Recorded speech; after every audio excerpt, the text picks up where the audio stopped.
Hello everyone, welcome to Watercolor Wednesday. I am Kendra Krebs, guest artist this week, and I am here to show you how to watercolor pattern paper just like this. And you can see I've got my 2019 here because it is New Year. Can you guys believe that? It is 2019. How did 2018 fly by so quickly? It's just crazy. But I will say I am ready for the new year. I'm excited. I always get super excited about a fresh start and starting 2019, and so I've got some resolutions I might be able to share with you guys during this video, and I want to know about your resolutions too. So comment below and tell me what you guys have planned for 2019. I would love to hear it. And with that said, let's go ahead and get started. So what I am using for these is the little leaf flower in the flower set 2. The 2 vines, the mirrored image vines, this little sprig here and actually the vines were in foliage set 3, the sprigs are in foliage set 2, and then the little flower dots in the Garden Wagon mini set. However, I think these are available in the mini flower set as well. So, and don't feel like you have to use these exact things for this. It's really more about the repeat pattern, and these are just the ones I'm using. So you could get by with just 2 or 3 stamps total. And we're gonna go ahead and start with the red and green background here. This is really, really simple, so I'm gonna show you how to do that now. And I've got my watercolor paper here. This is really important that you have watercolor paper. And then I'm gonna grab my ruler and I'm gonna start with, this is a 3 by 4.5. So I've got 4.5 here, and I'm just gonna do little lines on the 1/2 inch mark.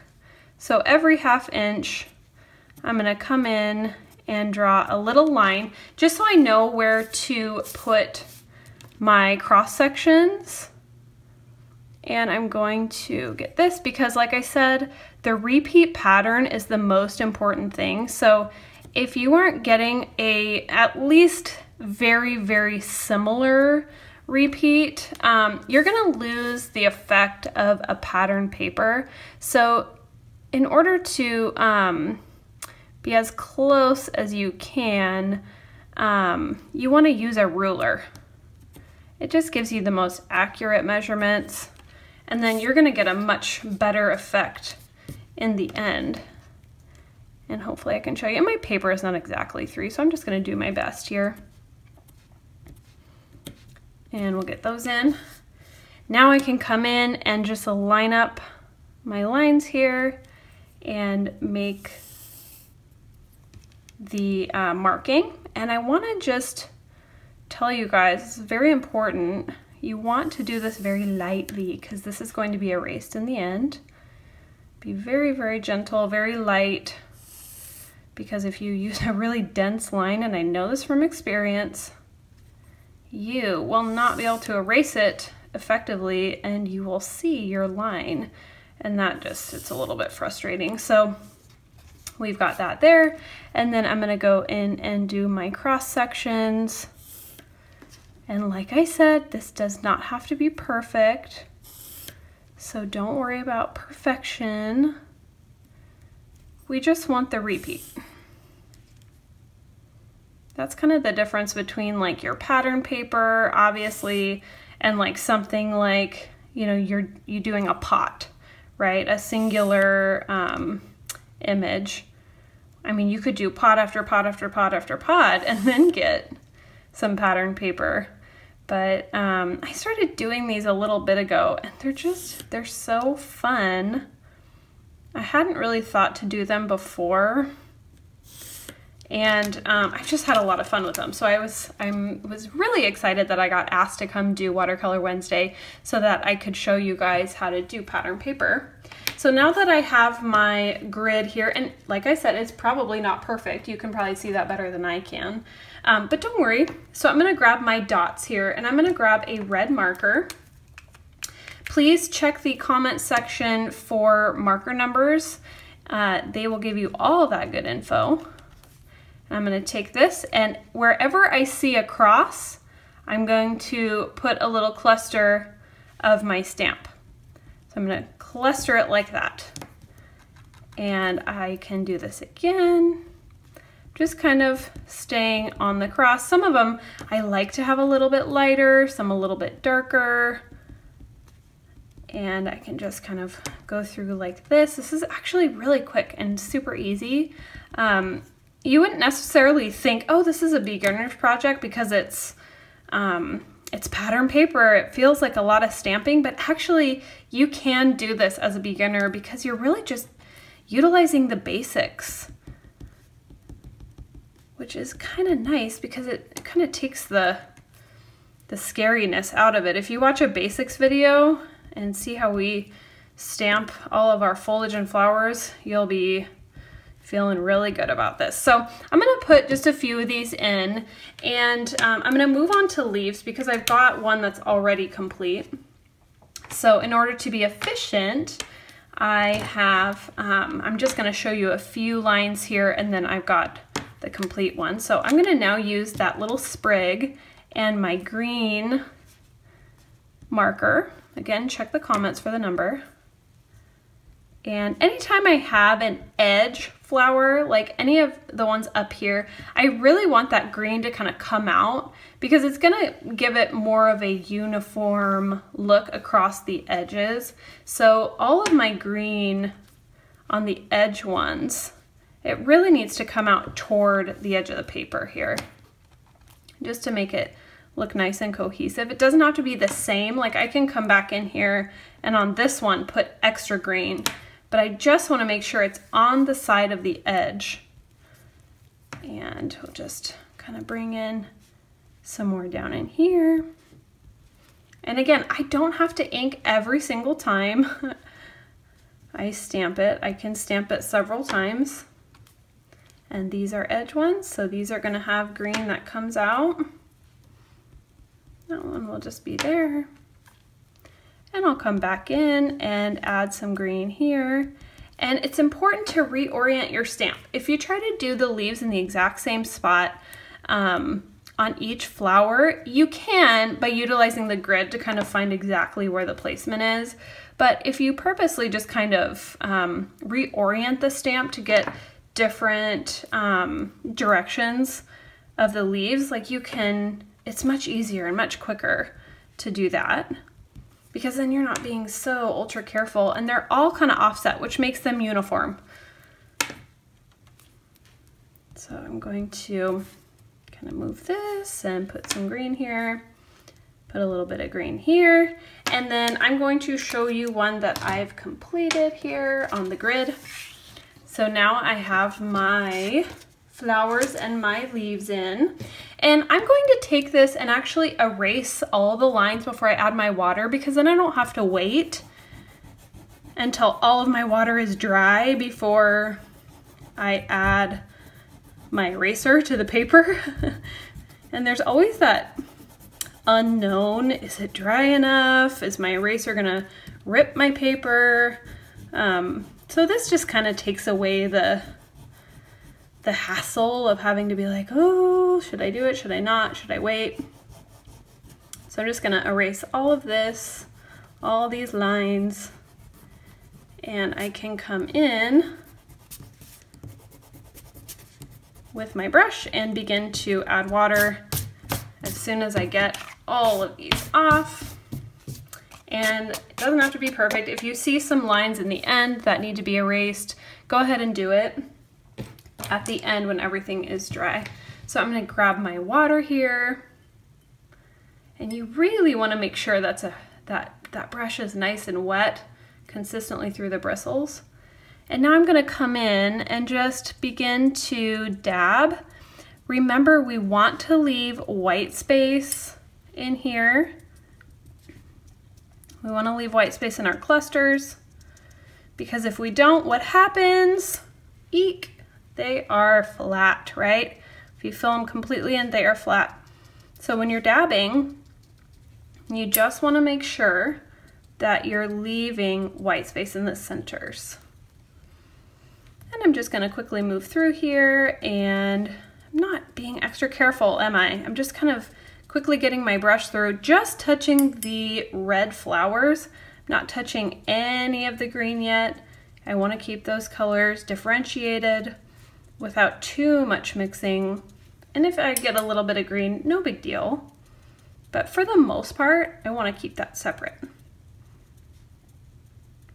Okay, so now I have all my reds in, and I'm going to do the same thing with my green ones.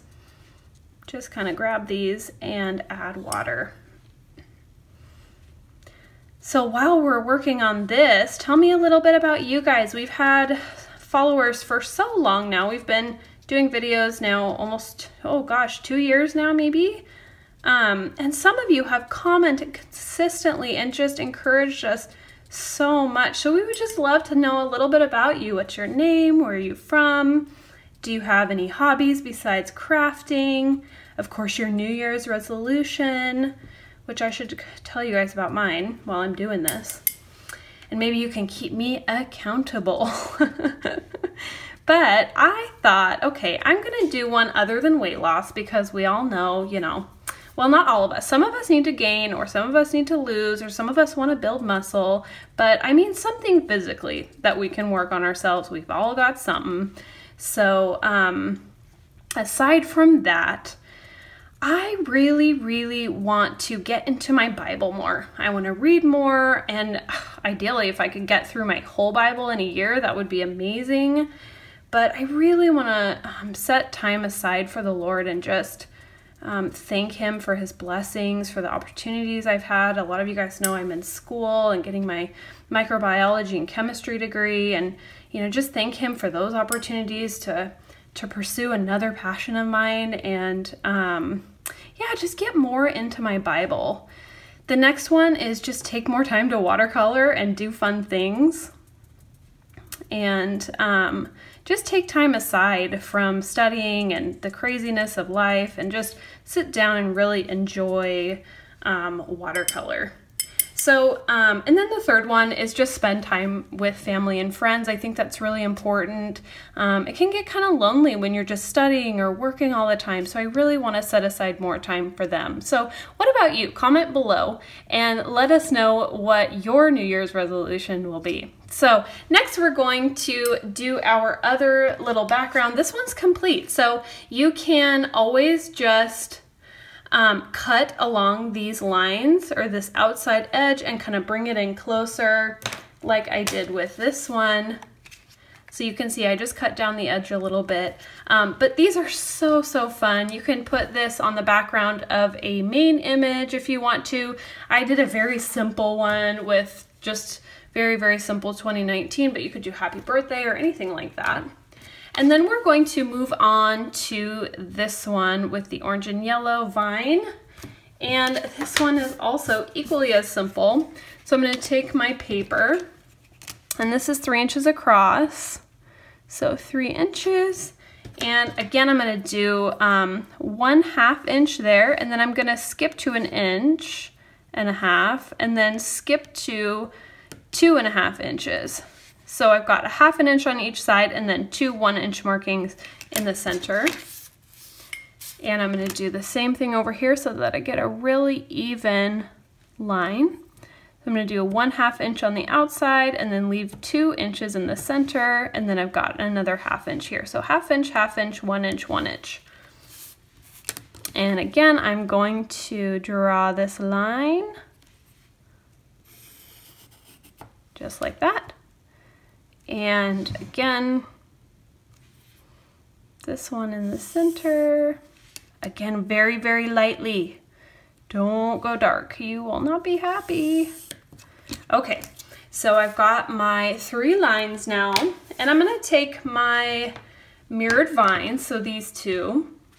Does not matter which one you use first. So I'm gonna take my green marker and ink one of them up and just begin to come up the lines. Just that simple. Does not need to be perfect. You can just do little clusters, or you can do one on the end of the other. It does not matter. These are all going to be different and unique. So I'll come up again and one more time. And then I'm gonna switch to my other mirrored image. Come in and ink that, and that's gonna give me the opposite direction. So I won't put as many of these in. I just want a few accents going the other way. So some over there, maybe one down here, coming up, and then one there. Okay, and then we'll leave this one because I've got another one that's already finished. And we're gonna grab our yellow. So you're gonna grab a yellow flower, and you're going to put little clusters in here just like this. And you can cluster all around these vines wherever you want to. I'm just putting in a few here and there. Up in here.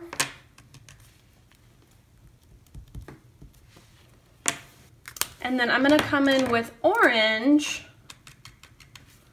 and just offset that yellow. I find when I use yellow, I need something like an orange to support it because it's so light, and when I add the water, it almost just kind of washes it away, but not enough to not see any yellow. It's just not very strong.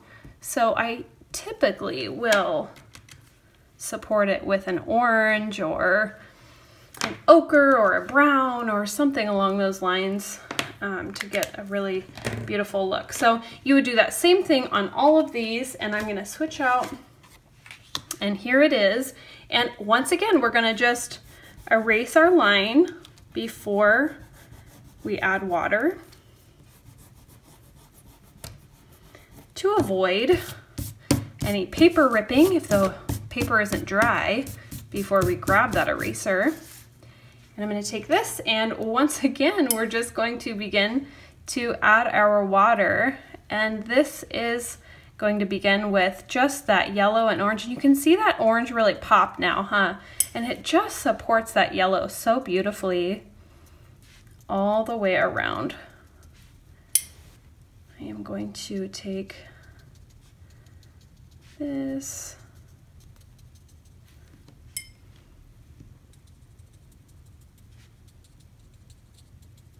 And come up all the way up here.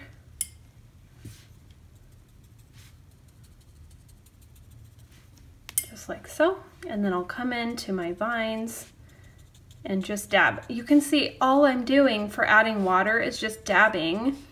And the second I feel like, oh, is that enough? The answer is generally yes, because I can always come back in at the end and add more if I feel like it needs more.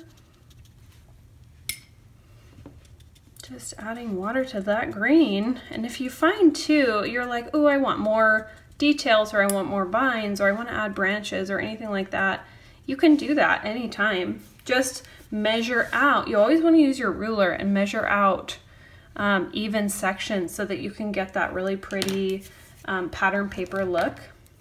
So now I'm going to take my orange detail tip, the really little tip, and I'm just going to start putting these cute little dots in. You guys know me. You know I love these little stipple dots, and you know what? I'm gonna be doing them forever. So try them out. If you're not a big fan, you don't have to do it. Everybody's different. I know some people absolutely love this and they've adopted it for themselves, and I couldn't be more excited. So definitely try it if you've never tried it. You may not be a fan, and that is totally fine. This community is so all about trying something new and stretching ourselves creatively and getting inspired. So even if this inspires someone with a different idea, that would be really, really awesome. So I'm just putting a couple of these dots in with the orange, and then I'll come back in and put them in with the yellow. Just all around here. Super simple, everyone. Try this technique, try the pattern paper. You won't regret it. You could do this technique with a frame. You can do it with, you know, in your scrapbooking, maybe along the page if you want to do just one wreath or one small, maybe 2 lines and then a blank you can do. I mean, it's really up to you, just as long as you have somewhat of a repeat. Okay, and that really completes this pattern paper. You can see I added the 2019 to this with some background cardstock. Really, really simple. And I also want to show you a couple other ideas. So this one I came in with the little birds and the branches, put some sky in here, but you can see once again, you see the pattern. That's the biggest, most important thing. And then for those of you that like a lot of color, a lot of fullness, you can do something like this where I just put different, you know, the blue and the purple into the chevrons, and it goes like every other one. So you can try something like this, but I kept them really, really simple so that you could maybe be inspired. But let me just put these back out here. For those of you that want to pause the video and really check them out, you totally can. And I hope that this inspired somebody. If you end up making this, let us know. We would absolutely love to see what you've made. You know, tag us on Instagram, on Facebook. Absolutely make sure you subscribe if you like this video. Give it a big thumbs up so that I know that you enjoyed it. And once again, comment below. Where are you from? How long have you been following AI? Any resolutions you may have, or any fun story you have about yourself, we would absolutely love to read it. So we will see you. I'm actually on for next week too, so I will see you guys then. Bye!